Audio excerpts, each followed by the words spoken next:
Welcome to Burlap Teachers. Enjoy the video. In this video, I will explain how to make beignets truly tasty.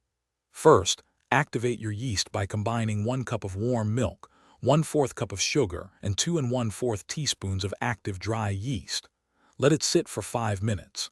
Then, add 2 large eggs, 1/2 teaspoon of salt, and 1/2 cup of melted butter.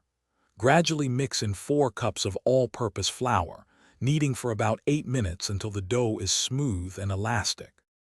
After kneading, place your dough in a lightly oiled bowl, cover it, and let it rise in a warm spot for about 1.5 hours, or until it has doubled in size. Once risen, gently punch down the dough to release the air. Then, roll it out on a lightly floured surface to a consistent thickness of about 1/4 inch. Finally, cut the dough into 2-inch by 2-inch squares, preparing them for frying. Now for the exciting part, frying. Heat about 3 inches of vegetable oil in a deep pot to a steady 350 degrees Fahrenheit.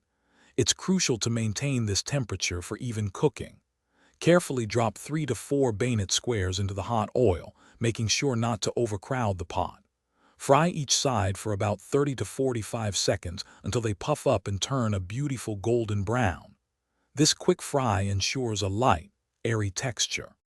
Once fried to perfection, remove the beignets from the oil using a slotted spoon and place them on paper towels to drain any excess oil. While they are still warm, generously dust them with about 1/2 cup of powdered sugar. This creates that iconic, snowy appearance and adds the perfect touch of sweetness.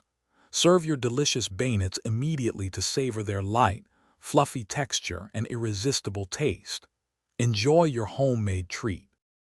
Thanks for watching. Consider subscribing if this video helped you.